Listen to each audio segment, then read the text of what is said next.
Magandang hapon. Muli, ito po si Brother Ricky Masarate at welcome again dito sa Jesus and His Truth Ministry.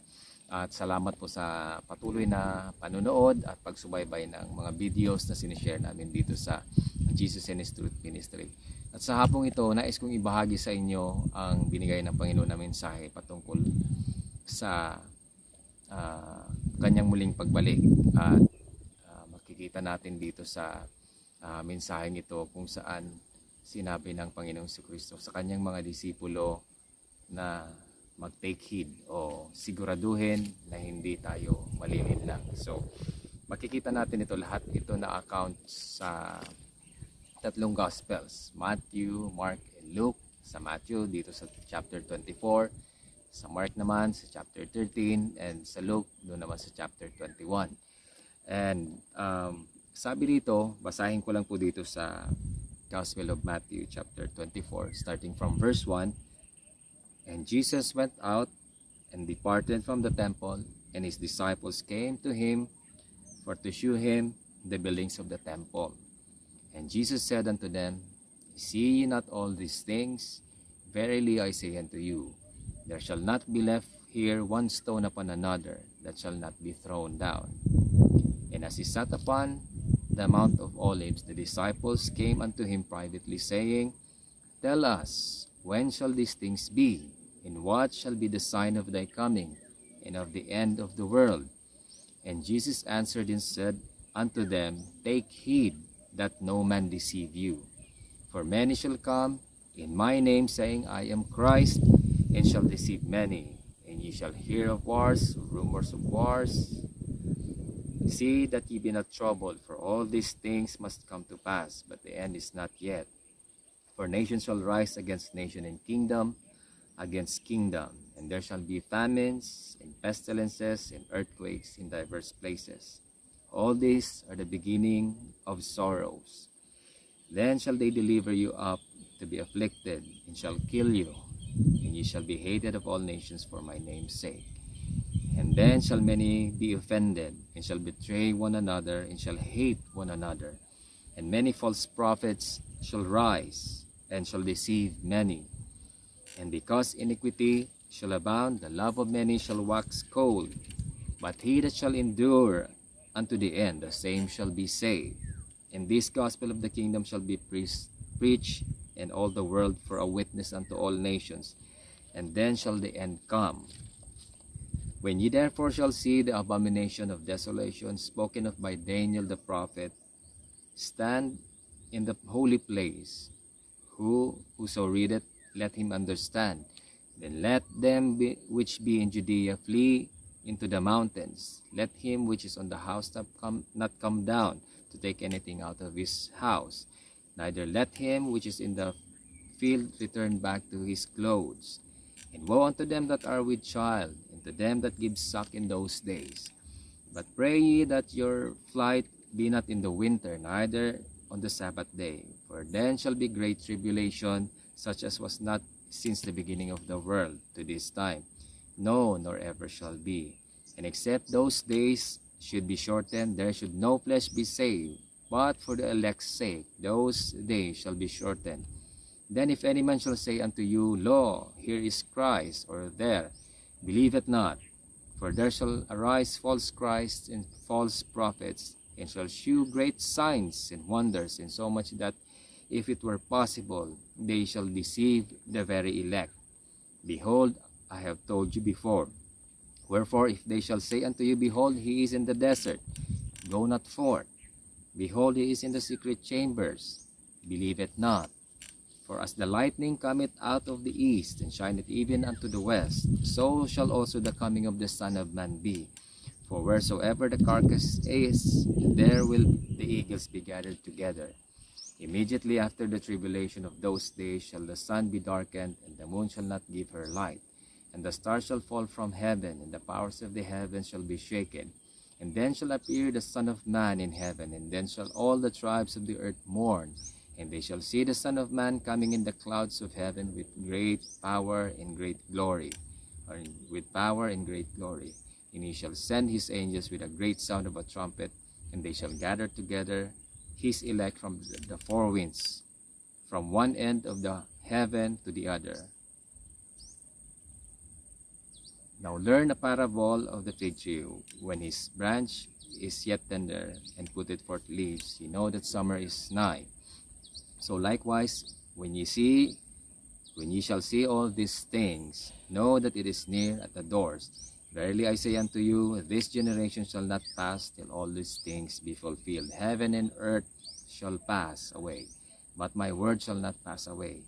But of that day and hour knoweth no man, no, not the angels of heaven, but my Father only. So, kung babasahin natin to from Matthew 24 and 25, isang buong kumbaga segment ng katuruan ng Panginoong Jesucristo mula sa destruction ng temple, anong mangyayari before the destruction of the temple at even until the judgment. Makikita niyo yun or mababasa natin to doon sa Matthew chapter 25. And again, yung sa account ni Mark chapter 13, nabanggit rin ni Mark patungkol dito sa sinabi ng Panginoong Jesucristo, and then sa Gospel of Luke doon sa chapter 21. Now, hindi natin sa ngayon tatalakayin ang kabuuan nito. Pero magpo-focus lang tayo doon sa sinabi ng Panginoong Jesucristo about sa sagot niya nung tinanong siya ng kanyang mga disipulos na, tell us, when shall these things be, and what shall be the sign of thy coming and of the end of the world?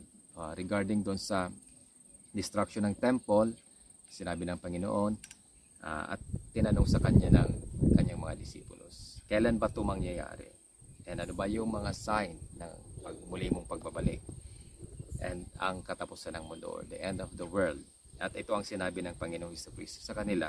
And Jesus answered and said unto them, take heed that no man deceive you. Now, gusto kong sabihin sa inyo na sa panahon natin ngayon, marami na ang mga nagkakalat na mga katotohanan patungkol sa katapusan ng mundo, patungkol sa muling pagbabalik ng Panginoong Jesucristo, patungkol sa mga bagay na kung saan nadadivert or nababaling yung atensyon ng mga tao, maging ng mga mananampalataya sa Panginoong Jesucristo. At napaka-importante na pakinggan natin ang sinabi dito ng Panginoong Jesucristo. Sabi niya, take heed that no man deceive you. At sa ngayon nga, sa mga social media platforms, marami tayong mapapakinggan, mapapanood. Like for example sa Facebook, mga reels about flat earth, at kung ano-ano pa na mga katotohanan, yung pagbabalik ng Panginoong Jesucristo, may mga signs na nakikita sa iba't ibang parte ng mundo, at kung ano-ano pa. But then again, importante na pakinggan natin itong sinabi ng Panginoong Jesucristo. Take heed that no man deceive you. Siguraduhin natin na hindi tayo malilinlang. And sabi nga ng Panginoong Jesucristo, take heed that no man deceive you, or take heed lest any man deceive you. So, ano nga ba ang sinasabi ng Panginoong Jesucristo? Bakit importante na tayo ay maging sigurado sa lahat ng mga nakikita natin, napapanood natin, lalong-lalo na sa mga social media platforms ngayon.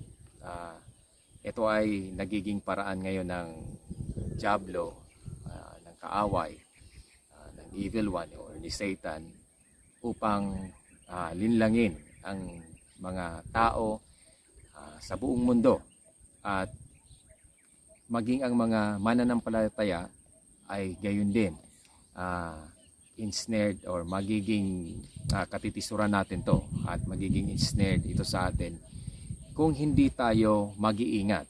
So kaya sabi ng Panginoong Jesucristo, take heed that no man deceive you. So nakakatakot nga kasi marami na rin sa panahon natin ngayon na mga nangangaral, nagsasabing sila ay pastor at nangangaral ng mga gantong katuruan, kung saan hindi naaayon ang kanilang mga sinasabi sa katotohanan ng salita ng Diyos. For example, marami ang nagsasabi na malapit na dumating ang Panginoong Hesukristo, o magra-rapture, or kung ano pang mga katotohanan na merong mga ginagawang kumbaga himala dito, himala doon. Sabi ng Panginoong Hesukristo, there will be false prophets, false Christs that will show signs and wonders and miracles na I would say some of them are kumbaga counterfeit na miracles. And kung titignan nga natin, like yung sinabi rin ng Apostol Pablo sa gabay ng Banal na Espiritu sa 2 Thessalonians chapter 2, kung babasahin nyo yung buong chapter na yon, 2 Thessalonians chapter 2, nagbigay rin ng paalala ang Apostol Pablo, si Apostol Pablo sa mga mananampalataya sa Thessalonica, na sabi niya in 2 Thessalonians chapter 2, now we beseech you, brethren, by the coming of our Lord Jesus Christ and by our gathering together unto him, that ye be not soon be shaken in mind or be troubled, neither by spirit nor by word nor by letter as from us, as that the day of Christ is at hand.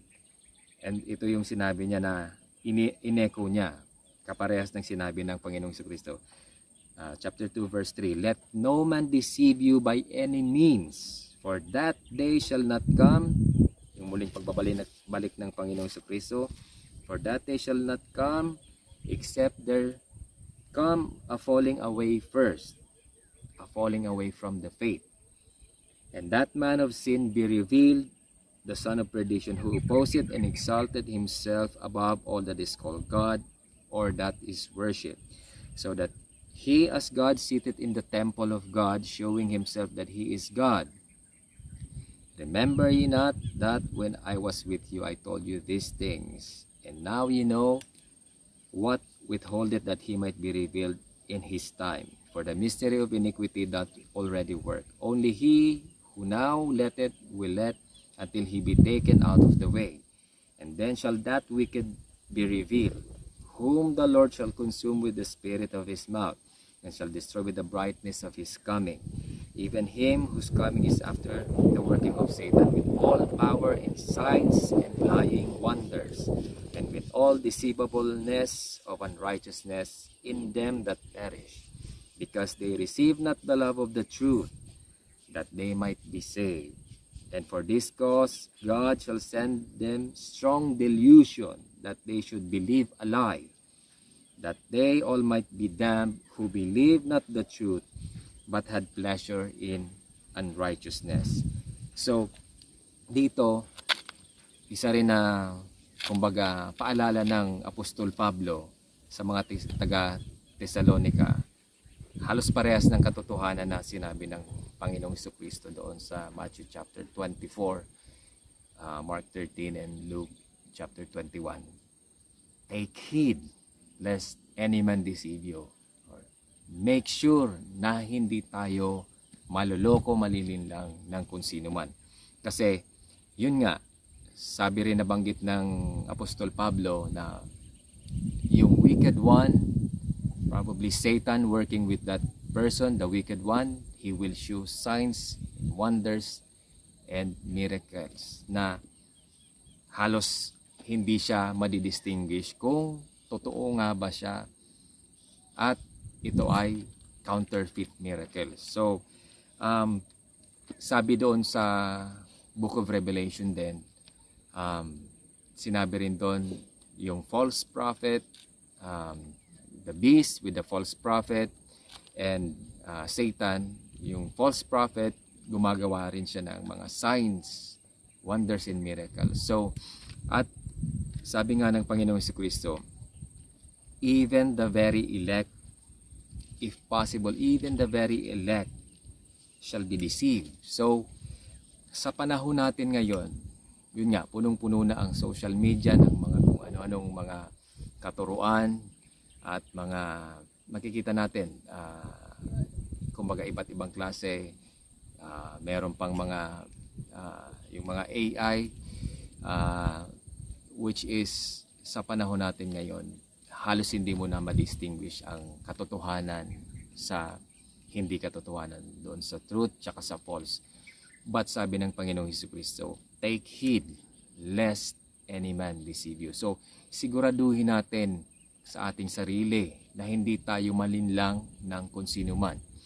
At ang nakakatakot nito kasi ang kaaway, gumagamit siya ng mga lying spirit, yung mga alagad niya, lying spirit na i-deceive pa ng mismo yung mga tao. And sa atin ring mga mananampalataya sa Panginoong Hesukristo, mag-ingat po tayo at siguraduhin din natin na hindi tayo malilinlang kasi sinabi na mismo ng Panginoong Hesukristo, even the very elect, if it were possible, even the very elect shall be deceived. So, mag-ingat tayo.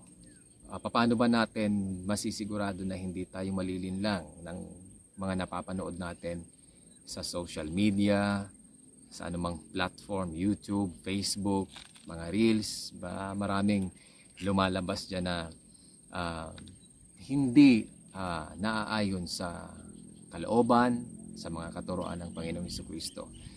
At ito, sasabihin ko to boldly, maging ang mga sasabihin ko, itong sinasabi ko sa inyo, para makasigurado rin kayo, siguraduhin yung siya sa atin at basahin ang salita niya, itong Biblia, na available, may mga apps, merong mga physical na Bibles tayo na available kung saan pwede natin siyang makuha, at mga applications na pwede natin basahin sa cellphone. So, siguraduhin nyo rin na kayo mismo, kung makapakinig kayo nitong mensahe, hindi siya sa atin nyo pa rin.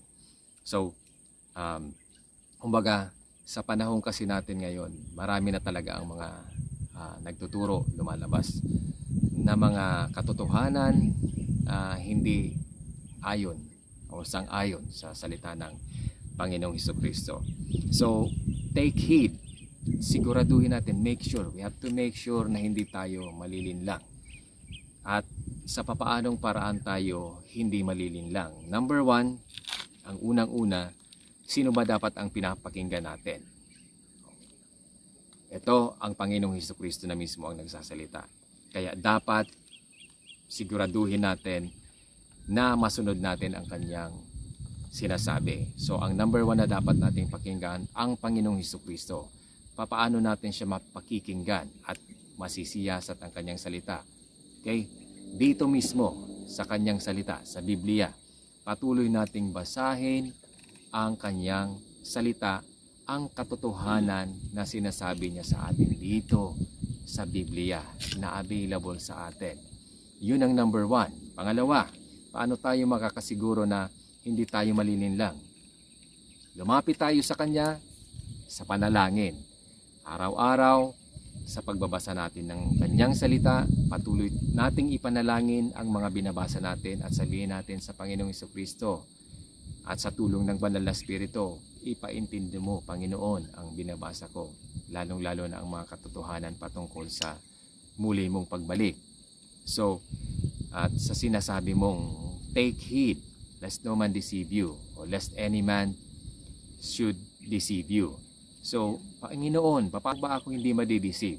So, yun ang mga dapat na nilalapit natin sa Panginoong Hesukristo at sa Banal na Espiritu, na tayo ay kanyang gabayan at ipaintindi mismo sa atin ang kanyang salita. Dahil sa kagaya ng sinabi ko, marami ang katotohanan na lumalabas na kung hindi tayo mag-iingat, akala natin katotohanan na yon. Pero mag-ingat tayo sa mga pinapakinggan natin, mag-ingat tayo sa mga napapanood natin sa mga social media platforms, maging sometimes or many times kahit sa mga churches, sa mga iba-ibang grupo na ito ang katotohanan sinasabi nila. And maging sa mga mananampalataya, kung hindi tayo patuloy na mag-iingat at magbabasa at magsasaliksik at dadalhin natin ang katotohanan na to sa panalangin sa Panginoong Hesukristo at sa Banal na Espiritu, maging tayo ay posibleng malinlang. At so yun ang pangalawa, Una, sa Panginoong Hesukristo para hindi tayo malinlang, makinig tayo sa Kanya. Pangalawa, sa Kanyang salita. Pangatlo, sa banal na Espiritu mismo. Kasi ang banal na Espiritu ang presensya mismo ng Panginoong Hesukristo sa panahon natin ngayon. So, kagaya nga ng nabanggit ko na sa ibang mensahe, sa Book of Revelation, from chapter 2 to chapter 3, letter sabi ng Panginoong Hesukristo, send this letter, send this message to the 7 churches. At ang common na sinasabi doon ng Panginoong Hesukristo sa lahat ng churches, Ephesus, Smyrna, Pergamo, Thyatira, Laodicea, Philadelphia, and so on. Makikita natin doon na isa lang sinabi ng Panginoong Hesukristo. He that hath an ear, let him hear what the Spirit says unto the churches. Again, uulitin ko. He that hath an ear, let him hear what the Spirit says unto the churches. Ang Panginoong Hesukristo mismo ang nagsabi doon. At sinabi niya yon 7 beses doon sa 7 churches sa Asia. Kaya sabi ng Panginoong Hesukristo, sa panahon natin ngayon, and balikan natin, the Gospel according to John chapter 14, when the Holy Spirit is come, sabi niya, He will guide you into all truth. He will remind you of the things that I've spoken unto you. Yun ang sinasabi ng Panginoong Hesukristo, when the Holy Spirit is come. So, kaya sa panahon din natin ngayon, para hindi tayo malinlang, okay, so, makinig tayo sa banal na Espiritu, lalong-lalo na tayo sa ating mga mananampalataya. I warn you, okay, pakinggan natin ang banal na Espiritu ng Diyos dahil siya mismo ang presensya ng Amang nasa langit at ng Panginoong Hesukristo sa panahon natin ngayon. At para hindi tayo malinlang, hindi tayo ma-deceive ng kung sino man, patuloy tayong dapat nakikinig sa banal na Espiritu ng Diyos na kasama ng kanyang mga anak, ng mga mananampalataya sa panahon ngayon. So, ang Panginoong Hesukristo, ang katotohanan niya dito sa salita, sa panalangin, paglapit natin sa Kanya, at sa banal na Espiritu, kung saan itong katotohanan na ito ay patuloy natin na pinananalangin sa Kanya. Banal na Espiritu, sa pangalan ng Panginoong Hesukristo, patuloy mo akong tulungan na maintindihan ang katotohanan na nababasa ko dito sa iyong salita. Para hindi tayo malinlang, huwag tayong masyadong nakaasa sa mga kung sino man na nagtuturo, maging sa iglesia.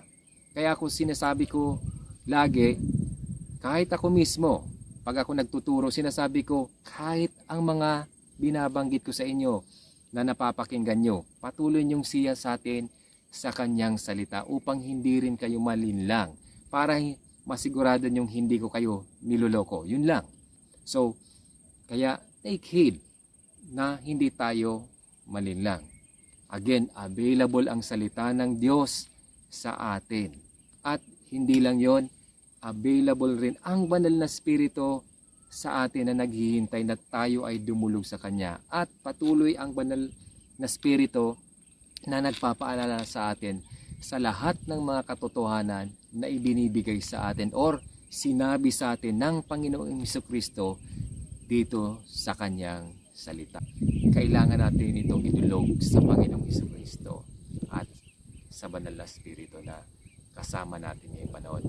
At sasabihin ko sa inyo, pagharap natin sa Panginoong Hesukristo, pagdating ng judgment, hindi mo pwedeng ituro. Dahil si Brother Ricky, nililang niya ako.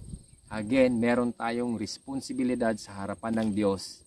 Yes, pananagutan yun. For example, kung nilinlang kayo ni Brother Ricky or kung sino man, paparusahan yun ng Panginoong Hesukristo. Pero hindi mo siya pwedeng ituro o kung sino man para sisihin pagdating ng paghuhusga ng Panginoong Hesukristo. Nahaharap tayo sa Kanya. Ay, dahil sa Kanya, kaya ako nalinlang. Hindi po pwedeng sabihin natin yan sa harapan ng Panginoong Hesukristo. Kundi ang tatanungin sa atin, anong ginawa mo sa katotohanan na narinig mo, nabasa mo, napanood mo patungkol sa salita ko patungkol sa akin. So, importante sa atin na siguraduhin natin lalong-lalo na sa panahon ngayon na marami ng mga nag-aalingaw-ngaw, nagsasalita na mapapanood natin sa mga social media platform at maging nakakalungkot maging sa mga churches, sa mga grupo na nagkiklaim na kami ang tama. Walang ibang tama at siguradong katotohanan kundi nasa salita lamang ng Panginoong Jesucristo dito sa Biblia. Ito ang salita ng Diyos, ito ang katotohanan at hindi niya hahayaan kung tayo ay nagpapakumbaba sa kanyang harapan, nagiging humble tayo na lumalapit sa kanya na Panginoon, gusto kong masigurado ang pinaniniwalaan ko patungkol sa iyo, ang salita mo na nababasa ko sa araw-araw.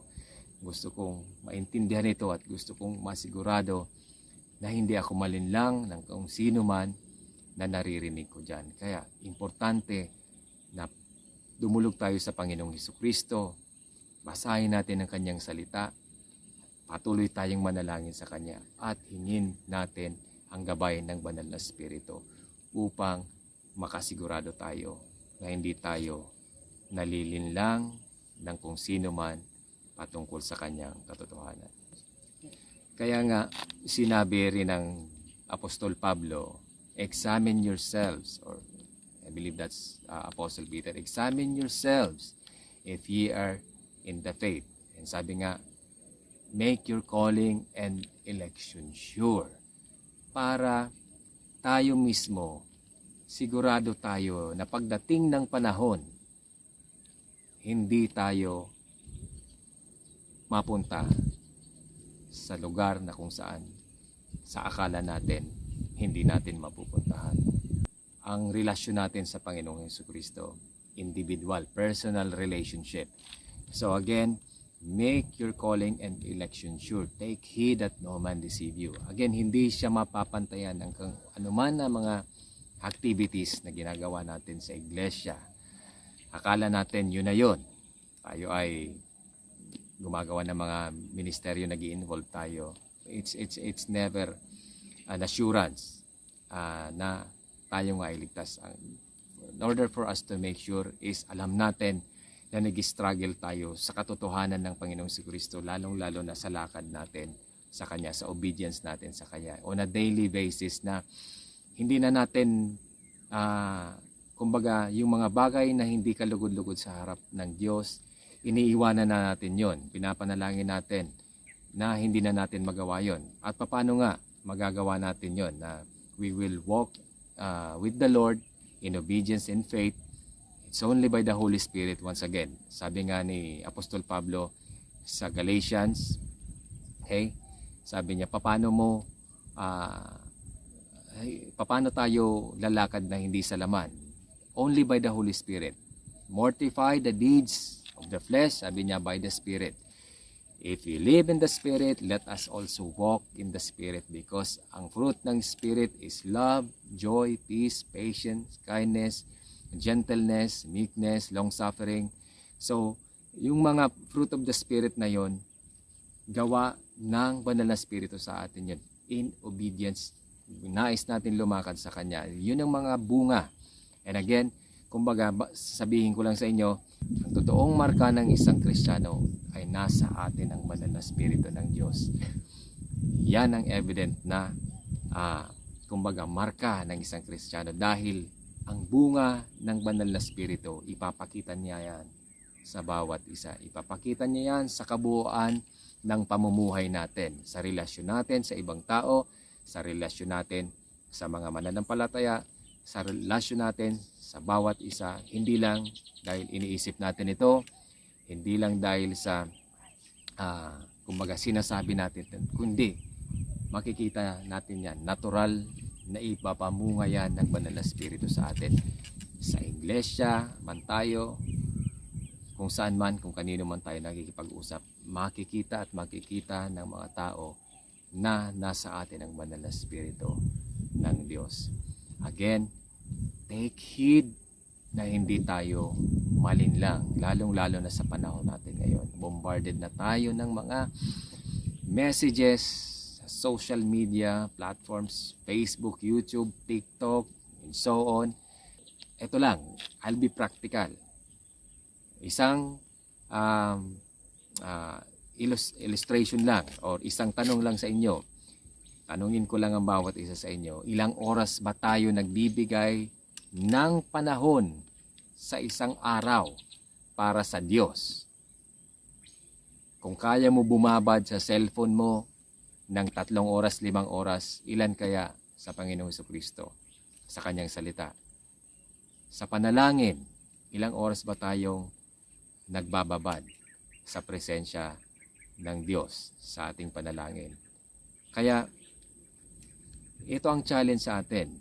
Mas mahal pa natin ang cellphone natin, yung pinapanood natin sa mga cellphone natin, kaysa magbigay tayo ng panahon o sa panalangin, sa pagbabasa ng kanyang salita, sa communion natin sa ating Panginoong Jesucristo, araw-araw ng ating buhay.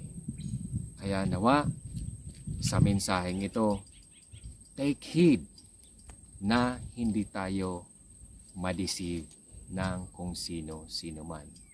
Sabi nga ng Panginoong Jesucristo, kung tayo ay patuloy na nasa Kanya at lalakad sa Kanya, sabi niya, you will know the truth and the truth shall set you free. Set us free from what? From sins and from all the lies na napapakinggan natin sa panahon natin ngayon dito sa mundo, sa mga social media platforms, and so on and so forth. Kaya mag-ingat tayo. Let's listen to the Lord Jesus Christ.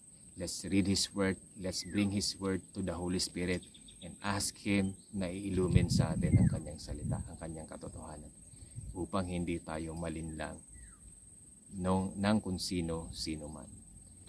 Ipagpatuloy na lang ulit natin ang mensahe. Nandun pa lang tayo sa take heed that no man deceive you. Again, nais kong ipagpatuloy ang mensaheng ito sa mga susunod pang videos. Maraming salamat po sa inyong panahon ng pakikinig at panonood ng mensaheng ito. Again, this is Brother Ricky Masarate. God bless you all.